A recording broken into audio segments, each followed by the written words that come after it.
Welcome, everyone in the United States, Canada, and around the world to another powerful episode of It's a Wrap with Rap, the podcast that is the intersection of hope, resilience, purpose, and relevant topics. Today, we are honored to welcome Sophia Demas, author of The Divine Language of Coincidence, which chronicles the extraordinary events experienced by an ordinary woman, asserting that miracles are not only possible, but far more common than we may realize. Sophia has enjoyed three diverse careers, a decade in architecture, running her own fashion business, and working as a mental health therapist in private practice. She has also created Living a Fearless Life, a 12 workshop program designed to help society's most at risk women increase their self esteem, which was piloted in the Philadelphia prison system and implemented with groups of ex trafficked and ex homeless women and women in recovery. Now, writing a book was never on Sophia's radar, but once she realized the truth about her miracles, she knew she had to tell the world. Sophia's work explores the profound meaning behind synchronicities, divine timing, and the miracles that unfold when we begin to see life through a spiritual lens. Welcome from Philadelphia, Sophia, to the podcast. Oh, thank you, Paul. Thank you for having me. Well, it's a pleasure. I read your book, just eye-opening, so wonderful to read. I think people are really going to enjoy it. Sophia, at what point did you begin sensing that there was something greater guiding your life? And what were the early spiritual influences in your family or upbringing? Okay, that's a very good point. Okay, I'm going to answer the second question about my family influence. Okay. Um, I am crediting my mother. My mother was a deeply religious woman, but she never pushed it on me. But here's what she would say. Okay, so from when I was a toddler. So Greek is my first language.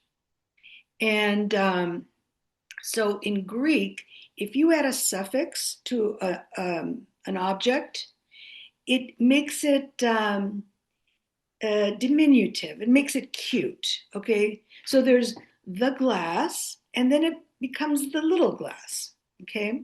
Hmm. So she would say to me, Sophia, if you want something, you just ask little baby Jesus. And he loves children. And if it's the best thing for you, then he will give it to you. And sometimes you get up in the middle of the night and you get scared of the dark.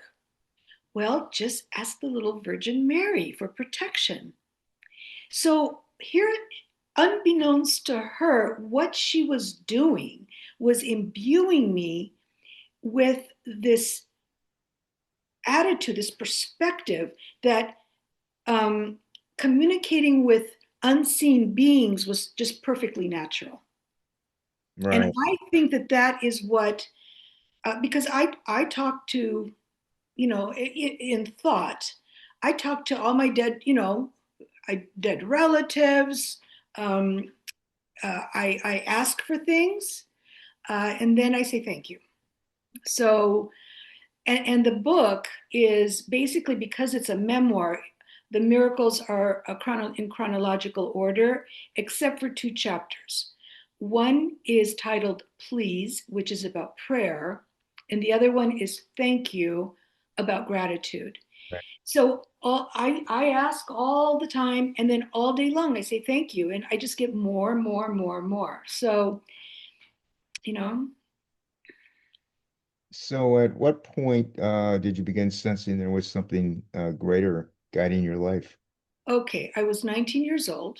Yeah. This is when I experienced This is when I realized that there was something bigger that knew better than me. Okay. Okay. And I feel very fortunate about this. So I was experiencing two existential issues that was giving me a lot of angst and I thought was unsolvable at the time. So one was I had kind of bought into my mother's law that no sex until marriage. And I had met this man that I was deathly, attracted to, but that was the law. Okay. And marriage never appealed to me, the idea of marriage. So I thought, God, if I'm not getting married, am I going to die a virgin? You know? And so that was swimming in my head. And then the other thing was that I needed people's approval. And there was this woman in my class. This is an architecture school, and she didn't like me. I mean, she didn't even know me, but she did not like me. So, and she was beautiful, but she would wear like baggy clothes because she wanted her intellectual side to come through. So one time we were in, um, we were forced to be in the same study group. And I don't know what I said, but I said, Abby, I said, you should celebrate your womanhood. And boom, she started showing me these feminine things she was buying. So it was, but it was after this happened. Okay. So I was 19 and I had met this man, and going through this, why do some people not like me, and when they don't even know me. So I had the most potent dream. I would say that I've had three dreams that I when I replay them, it's as if I'm seeing the dream. So I'm just going to do the beginning and the end of this dream. So I am on a stage in a plexiglass telephone booth kind of box. Because I remember going like this and going, oh, this is plexiglass. I'm wearing a wedding dress. There's no groom. And it's an auditorium. I see that it's an auditorium with all these people. And I'm like, oh, it's so nice and wonderful that these people came to see me. Yeah. And so, okay, there's a whole thing that goes on. And then at the end, I'm in the room changes, and people are filing past me, and some would just continue walking, wouldn't even look. Some would just turn and look, and two people, a very trusted family friend and my best friend, smiled. So I was developing this angst, like, okay, are they going to walk by? Are they going to look at me? Are they going to smile? This. And at some point, I looked down because I thought that this was, oh, this is my wedding and this is the reception line. And I look down and I'm wearing the white wedding dress, but I'm in a coffin. Oh my God. Wow. I I woke up. It was 1:30 in the morning. I freaked out. I thought, oh, this for sure is predicting my imminent death. Yeah. And I got up, I wore the same clothes, and I went to this man's house, his apartment. I was 19, he was 27, he was getting his PhD in like universal theory or whatever. And he welcomes me and he sits me down, and I tell him about the dream. And he said to me, this has nothing to do with a physical death. He said, what this is about is that you have bought into thinking that no longer serves you. And what this is saying is that you're experiencing the death of those issues. You're experiencing the death of your belief system, and you are supplanting it with you know uh, ways of New thinking that help you on. new ideas. And Yeah. I mean, it was just magical when he said that. And then this guy had written all this poetry, started reading this poetry he had written about me. Well, I can tell you, it didn't happen that night, but a week later, that was my first sexual experience that was molecular. Okay. So, so what, I mean, it just wasn't lost. This relationship lasted maybe 2 or 3 months because, he was the intellectual, I was a party girl. And, I could do, like your existential talk to a point. And so he just kind of evaporated. Yeah. Yeah. And so to me, it was how timely, how did these two things happen? The dream and this man who became the translator of the dream. And I have never cared what anyone has thought of me since. So these two um, issues that I thought was unsolvable was solved like that. And I was transformed into a different person. And that to me was a miracle. Well, let's move on. How do you personally define a higher power or divine intelligence, which you talk about in the book? And why do you believe coincidences are a language from the divine and not just personal intuition or subconscious processing? Okay. All right. So anyone can have a coincidence. Okay. I mean, people have coincidences all the time. And as you said, I did not want to write a book. A medium told me I was going to write a book, and I argued with her, and she listened, and then she said, word for word, she said, um, Spirit says when she's ready, there are many spirits here to help her and many hands on earth. And that's the way it went down. And so to me, I feel that this divine intelligence, some of my miracles happened after asking for something, but some were just given unsolicited. And so to me, the way I define a miracle is getting exactly what you need at just the right time. And this entity, we communicate with it. We communicate by prayer and gratitude. And this entity communicates through dreams or placing these coincidences in our path. And if we, and that to me is the key here is to take action on the coincidence. And whenever this happened, I never sat there going, "Oh, should I act or should I not act?" Because it was bigger than me. I just acted, and so then I got exactly what was needed at just the right time. And Okay, it so when you acted, there was no thought process. You acted. no, I just acted. Okay. Okay. So you had a gut feeling, so to Yes, speak. and there's just no doubt. I mean, because of this communication, how could these things be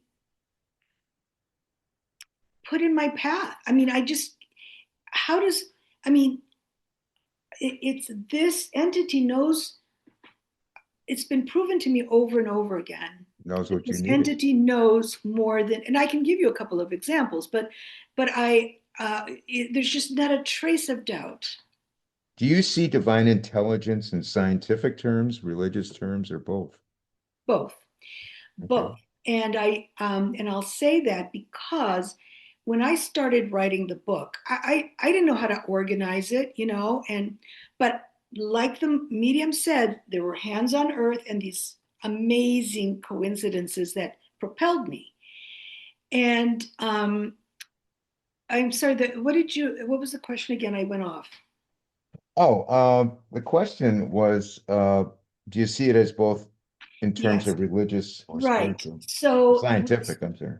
yes, when I started writing the book, I just got this urge. Something told me to study quantum mechanics.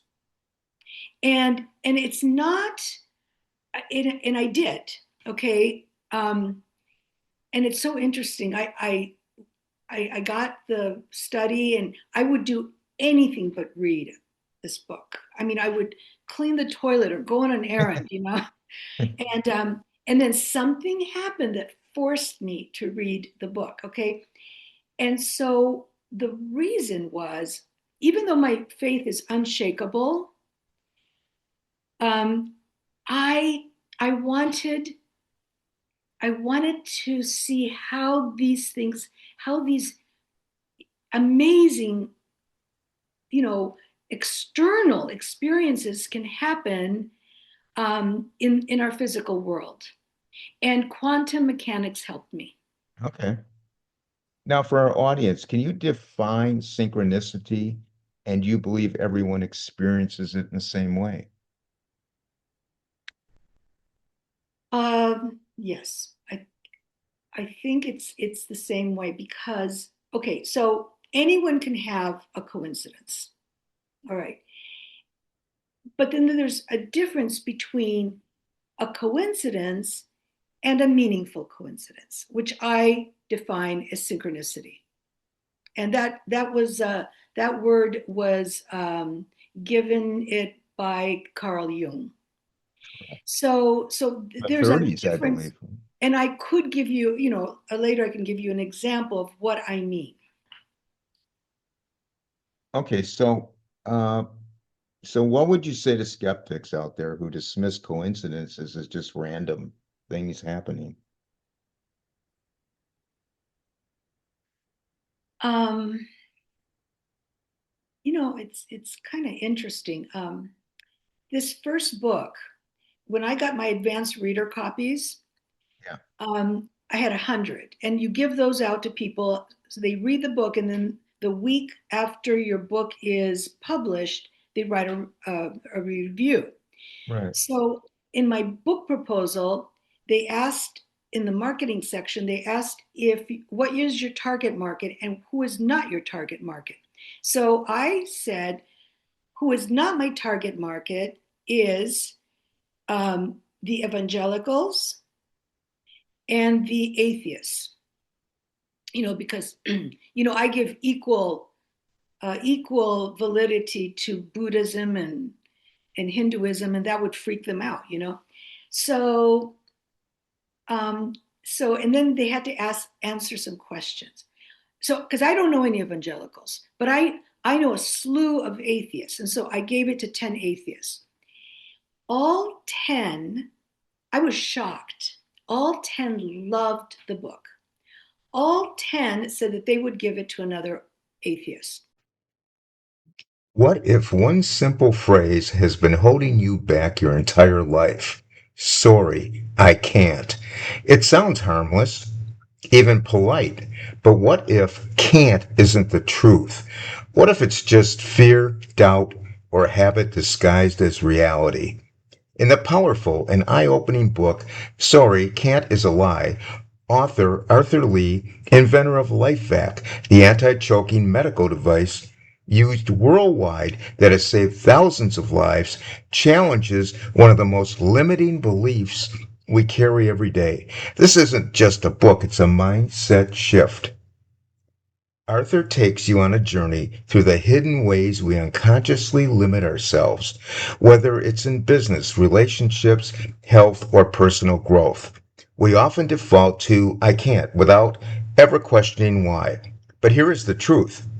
Every time you say I can't, you're closing a door that may have been meant for you to walk through. Inside this book, you will discover how to identify the patterns that keep you stuck, how to replace excuses with action, and how to move forward, even when fear is present. Because courage isn't about having no fear, it's about taking action despite it. His book is for anyone who has ever felt stuck, anyone who has doubted themselves, anyone who knows deep down they're capable of more, but just hasn't taken that step yet. Arthur doesn't just inspire you, he challenges you. He asks you to rethink your language, your habits, and ultimately your life. Because the difference between where you are and where you want to be may be one simple shift. From I can't to I will try, to I will learn, to I will grow. So the next time you hear yourself say, sorry, I can't, pause, ask yourself, is that true? Or is it time to rewrite the story you have been telling yourself? In this debut book Arthur has written, he shares the uplifting wisdom and invaluable lessons that have guided him through the highs and lows of his inspirational life and career. Told in his down to earth, approachable writing and supplemented by classical movie quotes and pop culture references, the book is a quick and powerful read that is sure to be a fantastic addition to the reader's mental toolkit. Sorry, Can't is a Lie may prove itself to be another life saving device on its own. The book, Sorry, Can't is a Lie, is available from Amazon in paperback, Kindle, and audiobook formats, and from the website lifevac.net. But in so many words, they all pointed to this. These are not miracles, okay? This is your all powerful mind manifesting this reality. And then you cleverly seize the opportunity to, to make this happen. And honestly, Paul, I think that that is stranger than a God. That my mind can manifest external things. I mean, yes, thoughts become things, but not what I experienced. So, I just, start bringing up some things and asking them what they think of that. Yeah. But somebody who's, just Blinders. Got blinders on. blinders, that you can, it's like either political party. I mean, Yeah. if you're dug in, that's it. Yeah. Yeah. They're narrow minded, so to speak. Now, what criteria do you use to distinguish a miracle from a normal coincidence, and what gives certain coincidences spiritual significance? What gives what? What gives certain coincidences spiritual significance? Well, I think that, um, okay, now I did in the second book, no, in the first book. In the first book, I write about two spontaneous healings. Okay. So one happened to my friend's daughter who had cancer, Yeah. and the other one happened to me. I had this awful thing on my eyelid. It was like a lima bean. Oh And yeah, I remember that reading about that in the book. yeah, Yeah, yeah. and so that was spiritual because I was on the Wednesday before Easter in the Greek church. We have a holy unction, and my mother always told me to put it where it hurts. So I put some on my eyelid, and I woke up the next morning, and my first sensation was it wasn't irritating me because it was hard when I blinked, and it was gone. And I had that there for 8 months. It was seared. It was syringed with some kind of, uh, you know, whatever. I don't know. It was just awful. Antiseptic. No, eye doctor obviously did that. Oh yes, oh Yeah, yes. And yeah. so, and then the other one, my friend's daughter had gone into remission. She was 29, and my friend calls me up and tells me that the thyroid cancer had come back and it had metastasized in the spine. And I went, what? I said, what's going to happen? Because, her daughter she was getting she was doing her thesis with her oxygen mask because her lungs had, were ravaged. And I said, well, so what are you going to do? What are they going to do? And they said, well, the big guns. And I went, the big guns. I mean, that's what ravaged her lungs. So that Sunday, I went to church and I lit a candle. And my mother would always pray to the Virgin Mary. And I was just about to set the candle down to the Virgin Mary. And at the last second, I said, Mama, as a mother, you know what my friend is going through. Do something up there, do something. I swear to you, the very next morning, my friend calls me and she's hyperventilating. And she said, I can't believe what just happened. She said, the X-ray technician, the X-ray uh, um, called to say, I don't know how to explain this to you, but all the cancer's gone from the X-rays. And her three doctors, the uh, pulmonologist, the cardiologist, and the secretary, Oncologist. Yeah. all had to look at it separately and then come to a conclusion. And it truly was gone, gone. But they all voted for her to have another uh, uh, a marrow transplant, which was, I Bone mean, marrow. I thought, God, can't they just leave a miracle alone? But she couldn't even go up the stairs before, and now she's ballroom dancing. So Yeah. how does that work? Yeah, we had a fellow on the podcast previous to this a few years back. Who same thing, cancer all over his body, his bones, and had an experience where Jesus touched him. It only lasted 3 seconds. And lo and behold, and they gave him no chance of surviving, none. Uh, they did an operation on him. He came out of the surgery, and that event happened, and it's been documented, even on the 700 Club. I mean, it took him several years to even get it documented properly, and he's doing fine. So, Completely, the cancer's completely gone. see, I will tell you, because of my experiences, I will believe anything, anything. Yeah.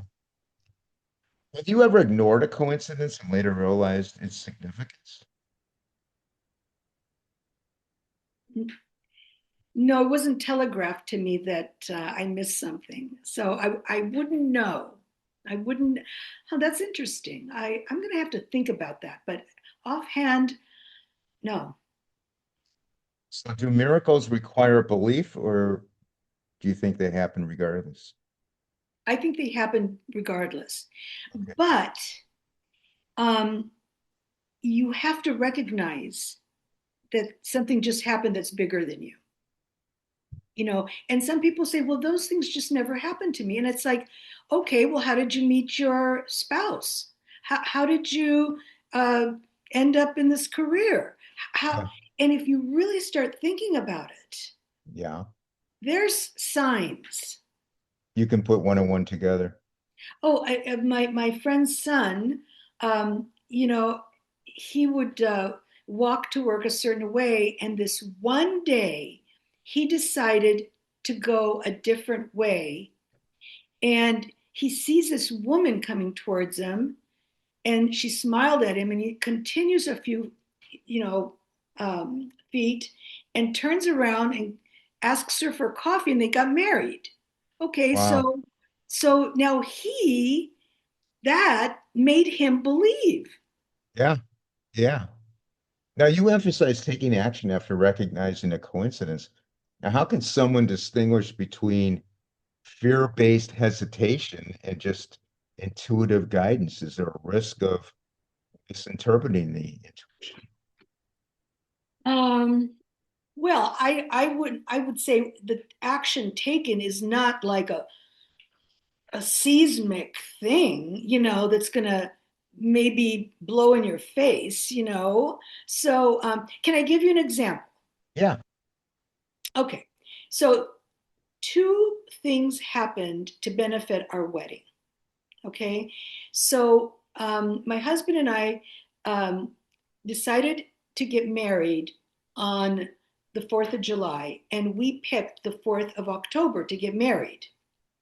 Okay, that's just 3 months. Okay, and everything's taken, music, venues. So we thought, oh, we'll do something, I mean, something's going to come up. So I call my friend Anne, and a man answers. And I said, is this is her studio? And I said, is Anne there? And this guy, that's all I said, recognizes my voice. And he goes, Sophia, is that you? And when he said that, I knew who he was because he had an accent. And I knew this guy socially, okay? And I said, you called me. It's Jerry. You called me. Look, I'm really late for a for a meeting. Can I call you back later? Well, I just was so blown away. I said, uh, promise me. Promise me you're going to call me. I promise. Okay, I said, you have to call me. All right, so he does call me. Oh, before that, I said, can you give me your phone number? So I had misdialed the last digit and I got Yeah, somebody new. Okay. yeah, I'm sorry, but that's bigger than me. And so I had the action was not huge. It was promised to call me. So he calls me. And as a result of that conversation, at the time he owned the Barclay Hotel here in Philadelphia, which is this old world, beautiful hotel at the time. Now it's condos. And he ends up giving me this most beautiful ballroom for free with these three incredible chandeliers and threw in the presidential suite for 2 nights, but asked if I could invite him and his girlfriend to the wedding, which I was so happy to do. sure. Okay, so so if we cut this up, uh, I could have just went, no, Jerry, I have nothing to talk to you about. I mean, it's a wild coincidence. Okay, wild coincidence, but it's a wrong number. Yeah. Okay, so that's the difference. Okay. Gotcha. Gotcha. Now, why do you place such a strong emphasis on gratitude? How has it changed life practically and spiritually? Um, because it has okay, and this is from the chapter on because on the chapter on prayer and gratitude, the miracles are thematic. Okay, and I write about two miracles 20 years apart that had to do with a homeless person 3 days before Christmas and a $20 bill. Both of things, these two events, completely changed my perspective and brought me to tears.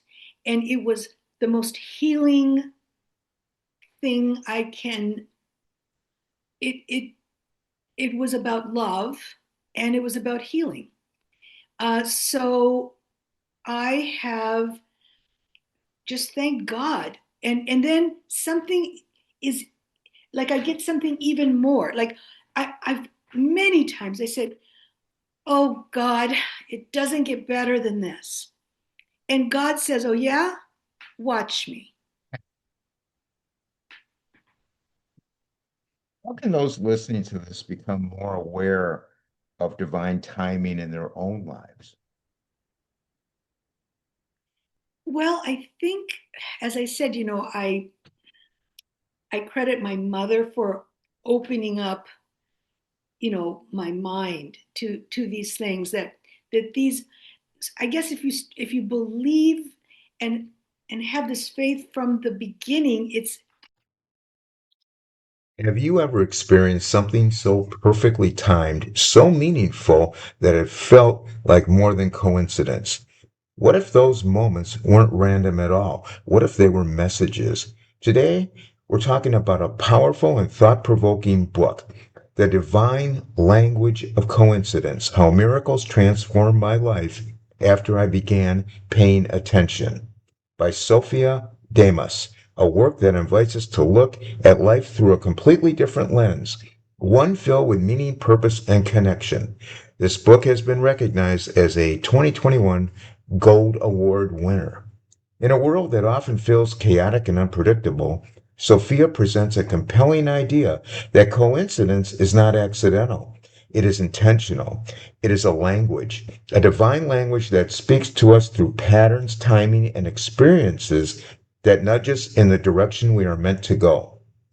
This book is not just about belief, it's about awareness. Through powerful insights, reflections, and deeply relatable moments, Sophia encourages readers to slow down and recognize the signs that are already present in their lives. Those chance encounters, those repeated numbers, those moments where everything aligns just right. She challenges us to stop dismissing them and start listening because maybe, just maybe, those moments are guiding us. The Divine Language of Coincidence is a book for anyone searching for clarity, purpose, or reassurance. It speaks to the part of us that wonders if there's something more, something deeper, something meaningful behind the events of our lives. And what makes this book especially powerful is its accessibility. You don't have to be deeply spiritual or religious to connect with it. You simply have to be open to the possibility that life is communicating with you in ways you may not have noticed before. It's about finding meaning in the journey. It's about recognizing that even in uncertainty, there may be guidance. And it's about understanding that your life story may be unfolding with more intention than you realize. So here's a question to sit with today.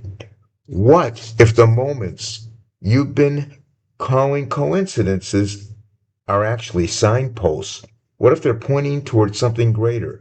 If that idea sparks even a little curiosity, then The Divine Language of Coincidence is a must read. Pick up your copy today, take your time with it, and begin to notice what starts to shift, not just around you, but within you. Because sometimes the answers we're looking for aren't hidden, they're simply waiting to be recognized. The Divine Language of Coincidence, How Miracles Transformed My Life After I Began Paying Attention, is available in paperback and Kindle formats from Amazon, Books A Million, or wherever books are sold. So much easier, you know. Yeah. But I think by practicing awareness, and many people have gotten help in this department by writing down their coincidences. So, which makes you be more aware. So, like journaling. Journaling, yes. Yeah. Have readers shared stories of miracles after reading your book? Yes, yes. I remember I was invited to a book club, and this one woman gets up and she says, these things don't happen to me. You know, I mean, what can I do? What can I do so these things can happen to me? So I said, so I asked her, you know, a couple of questions, and she says, well, my husband, you know, was in a lot of pain, and then this thing happened, and she literally described a coincidence, and he was healed. And then her son was having psychological issues, and something happened, and he was healed. I said, uh, well, consider those two things miracles, okay? Yeah, absolutely. Sophia, what inspired you to write the divine language of coincidence? And was there a defining moment that made you say, I need to share this? Yes, yes, because I wasn't going to write the book. And and so whenever I would tell my friends, you know, one of my latest miracle or whatever, the comeback would be, oh, these things only happen to you.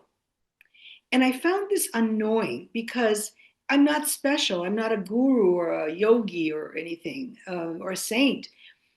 And in 2011, I was reconnecting with a childhood friend. And I told her my latest miracle. And she says, oh, these things only happen to you. And something clicked. And I'm like, wait a second. You know, everyone can experience a miracle or a coincidence, but the sheer number just was overwhelming to me. And so what I did is I made a list of all the events that I could think of in a chronological order. And then it was when I discovered that preceding each miracle, getting exactly what I needed at just the right time, I encountered a coincidence. And when I went, oh, wow, this is what I did, my part into it. Because what happens is when you take action on this thing that has been divinely put in your path, you co create with the divine, you co Okay. create the miracle. And so when I realized that, I went, oh, I have to write about this. I have to write about it. In fact, when I started writing, this is a real lesson here, okay? When I started writing, I was totally confused on how to organize this book. So I'm walking down the street. I just needed how to start. So I thought, okay, I'm going to do the preface, because the preface, I was told you do it at the end of the book, but I wanted to use it as a outline. And I'm walking down the street thinking about starting the book, and the doubt doubt crept in, and it went from bad to worse, okay? And then I heard my father, because my father would be very supportive if he liked what I did, but if he didn't like what I did, he would be anti-supportive, okay? So it was like I heard my father say, who do you think you are? And I went, no, I am writing this book. Nothing's going to keep me from writing the book. And then I went like this. I went, God, I just need a little sign. Okay, 3 doors down was the Whodunit bookstore that's no longer here in Philadelphia. And they had this, on nice days, they would have the table there, a foldable table with all these books no one would want to read, like the biography of Ringo Starr. I'm just like, Yeah. but I wanted to clean my head. So I go to the table, and there, oh, I wish I had it to show you. It was God winks. How God, uh, you know, gives you coincidences to guide you or something like that. I wish I had the actual thing. And it was written by this guy who produced Good Morning America. Well, it was $3. So I buy the book, take it home. I start reading the book, and I'm like, judgment. Like, I mean, this wasn't worth a whole chapter. I can write better than this. And I'm judging, judging, judging. And the last chapter, God had had enough. And it was like, okay, here you are. I'm reading this chapter, sobbing. It was the most beautiful piece of work on forgiveness. It was almost, you couldn't believe it. The sobbing. And then when I finished it, I clutched it to my chest and I said, God, it doesn't get better than this. The next page, what was the title of it? It was the quest, the quest for something. And it was not even a full page, but it instructed me on how to start my book. And it said, just put your hands on that steering wheel, because the your desire is not going to come to you. You have to go after your desire. And it was it was that erased any doubt. I mean, just that in itself. So I would get these little nudges, this little help, but I asked for it. Yeah. And it's kind of funny because my next question was going to be, did you face any doubt while writing the book? And here you are talking about From doubt. the I get didn't even go. ask you. I didn't ask you, Yeah, from the but get go. yeah. And, Uh, and yes. Now, I was going to say, if someone feels lost today listening to this, how can they begin recognizing divine guidance? Well, okay, well, that's why I wrote the book, is to show people. I'm not, the book was not written to convert anybody to my thinking.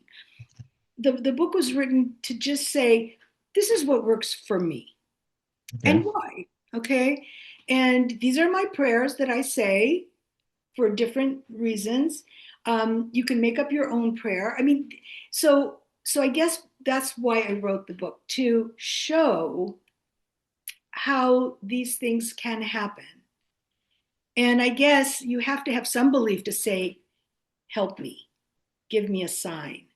I Yeah. mean, you can't do that without, oh, but you can start practicing as if you believe. You can start practicing doing this as if you believe. Ask for help. Okay. Um, in some of your interviews, you talk about signs from loved ones after their passing. How do you discern whether a sign is meaningful? And are there common themes in these experiences? Yes and no. Okay. Okay. I'm just going to give you two. Now, the way the second book was created was the first book. It just was like over 700 pages, and my husband kept saying, "Just keep writing. We can chop it off at the end." And I went back and I just selected everything that had to do with death and after death communication. So I'm going to give you two examples that happened since the book was Okay. published, Okay. one to me and one to someone else. And just for the audience, the name of the book is Consciousness Beyond Death. Yes, and this one we have to say the byline because there's another book with the same title. So the byline is True Stories of Signs, Messages, and Timing. Okay. Okay, so I go to the ophthalmologist, and then you can tell me what you think, because I think this will answer your question. Um, so I tell the ophthalmologist about my second book, and she says, "Well, I've got a story for you." I go, "Okay, bring it on." She said, "Well, I had to go to a gala with my husband. And that day I was so tired. It was a day full of surgeries. I couldn't, I was just dead tired. But I had to go to the gala. So after the gala, I had to take the babysitter home because it's my husband's rule never to be alone with a female babysitter." And then she says, on the way back, I heard my grandmother scream, "Wake up!" And she said, I came to and I'm going right into a brick wall. Oh my God. And she had just enough time to put the foot on the brake. Okay, Wow. that was completely unsolicited. She was unconscious. She was sleeping. How, Right. how can you can say, well, it was a dream? Well, really? Your grandmother says wake up and you're going into a brick wall? Okay? That's Wow. unsolicited. Okay, now this one happened to me and I asked for it. So a year ago, one of my oldest, dearest friends died from a heart attack. She was this global human being. And lucky for me, 2 days before her heart attack, we had this wonderful FaceTime visit where she told me that she loved me and I was her sister. That stays with me forever, okay? So a couple months later, I'm walking down the street thinking of her. And I found myself kind of, thinking of her. And then I said, Pushpa, if there's anybody that's going to give me a sign, it's you. I said, maybe this is too soon, but when you're ready, I want a sign from you. I swear to you, the very next morning, I received a Facebook friend request from her. Wow. Okay. Now it's happened before where somebody who's already my friend, um, makes a request, but it's like somebody's trying to hack into your account and they don't have their picture there, but her picture was there. So, yes, it could be a coincidence, but I have over 600 friends. And of all these friends, Pushpa asks for a friend request. So there Yeah. you go. Completely different events, but boy, how powerful. Can you tell us briefly about your 12 workshop program, Living a Fearless Life, and just a tiny bit about consciousness beyond death? Okay, so those are two separate things. Okay. I But just wanted to throw it out there so the audience knows what you're doing. okay, so because of a talk I gave to uh, at-risk women, the Philadelphia, electric company put it on. And there's like 125 women there. And my friend who was, doing this, putting it together, asked me if I would, because I was designing dresses at the time, if I would talk about dress for success. And I said, no. I said, you can give that talk. You dress beautifully, but there's something else here. And it came to me because of some of my clients that, I mean, gorgeous women who were miserable, filthy rich, gorgeous women, miserable. And then you had these fat women jingling. Oh, I got it, And I'm like, what? And, What's and going on here? it was self esteem. Yeah, These women had issues with self esteem. yeah. And so I gave a talk on self-esteem, and this woman, all these women came up afterwards to tell me, some experience they've had.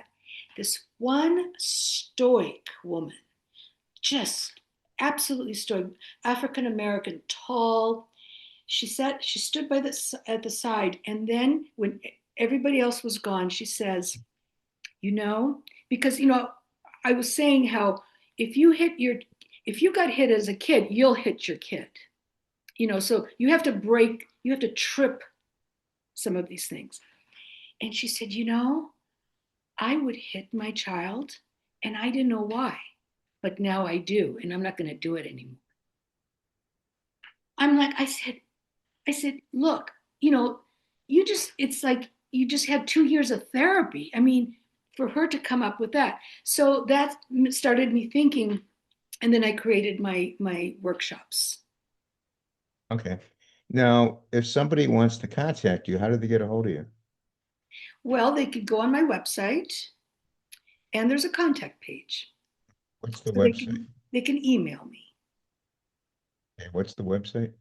My name, Sophia Demas, DEMAS Mhm. .com. So that's the best way, right? I would say that's the best way. And all the books are available on Amazon, correct? Yes, and you can actually even buy it through my website, but they're available on a website, Barnes and Noble. Or whatever books are sold. Mhm. Thank you, Sophia, Oh, and for also, oh, I made this. I turned the second book, The Consciousness Beyond Death, into an audiobook. oh, It's okay. been out, and my husband and I uploaded the first book, Divine Language of Coincidence. So that's going to be produced. I don't know how long it'll take. I forgot, That'll but be Audible too. that'll be audible. Yes. Okay. And and I take it they're probably in hardcover, paperback, Kindle format. Uh, no, I did not. I chose not to do hardcover, Okay, just paperback and paperback. Yeah, Kindle, right? and Kindle. Ebook. Okay. I want to thank you, Sophia, for being on the podcast and just sharing your journey and wisdom with us. And I really strongly urge everybody to please pick up a copy of her books. They're tremendous reads, and I think a lot of people will relate to them. So, Well, I want to thank you for that, but I also want to thank you for the platform you have. I well, think it's needed. yeah. Uh, It is. And like I always say, if we can help one person out there, it's worth it. It's Absolutely. well. Absolutely. Oh, great. So That's a hopefully, that's maybe a another book coming out. no. Maybe we'll have I'm you back. done. Yeah, you're done. I've said Okay. everything I had to say, and I just I just hope people. If I could leave a takeaway for your audience, Yeah. it would be, you know, if these things can happen to an ordinary woman, they can happen to me. I think Just they're that. happening to everybody. It's just like you said, it's a matter of cognition and realizing it because I mean that we were just having our conversation and you were mentioning things that happen to other people and why. And then I'm thinking to myself, wow, yeah, she's got a point here because of this. I met this person, doors open Yes, for a reason. yes. But you, but the door of your mind has to be even a little bit ajar Yeah. to allow these things to come in. Yes, you I have to didn't be want to give, a free thinker.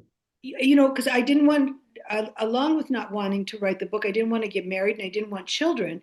And the divine intelligence had other plans. Yep. So I hope that that is the takeaway because everything I have written is true. Oh, absolutely. Absolutely. We can tell just by your presence, you're very authentic. Thank There's you. there's nothing, plasticky about you. You're the real deal. So once again, Sophia, thank you so much. And I want to just let our audience know if you have any comments or suggestions for the podcast, you can email me at it's a wrap with rap at gmail.com. We have a Facebook group, It's a Wrap with Rap. A couple thousand members in there. It's a private group, so you have to email me if you want to get in.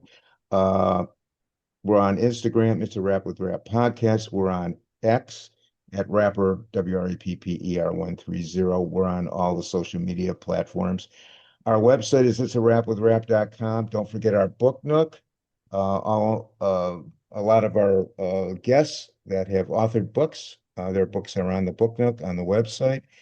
And let's not forget about YouTube. It's a Wrap with Rap, the podcast uncut, so you can get us there too. I want to thank everyone for listening or viewing. I want everybody to please stay safe. And for now, it's a wrap.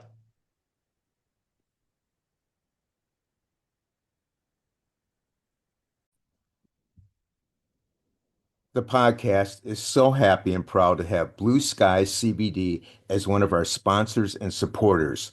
At Blue Sky CBD, they know that the highest quality CBD starts from the seed. Blue Sky partners with sustainable, responsible farms for superior hemp plants to extract their CBD and other healthful phytonutrients.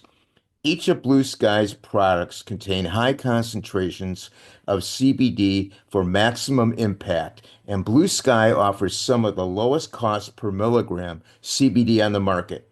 All Blue Sky's products are THC free and are tested by a third party laboratory for potency and purity. All this has made Blue Sky one of the only CBD brands trusted by healthcare professionals across the United States. As the demand for CBD and its therapeutic potential have grown rapidly worldwide, it is difficult to know which products you can trust. At Blue Sky CBD, they just don't sell their products, they use their products. Blue Sky CBD proudly shares testimonials of their loved ones who use these products. Blue Sky CBD guarantees the potency and purity of each and every product they sell. Blue Sky tests their products 3 times. First, the plant is tested, next, the isolate, and last, the final product to ensure each product batch meets Blue Sky's high standards. A copy of the certificate of analysis is linked below each product description online. The Blue Sky CBD website contains client testimonials, including a case study for each testimonial from the people just like you regarding people dealing with severe anxiety and insomnia, high blood pressure, pain management, headache, rheumatoid arthritis and spondylitis, and endocrine balance. Blue Sky even makes the product Pet Love for our canine and feline family members. Blue Sky CBD uses CBD derived from hemp that is THC free, which is drug free and can be sold everywhere legally in the United States. Blue Sky CBD wants you to feel confident with your purchase and offers you excellent customer service. If you are not satisfied with their products, you may request a refund of the full purchase price within 30 days of the product received date. When ordering, please use the podcast link to receive 20% off your initial purchase. The link and website information will be listed in the podcast notes.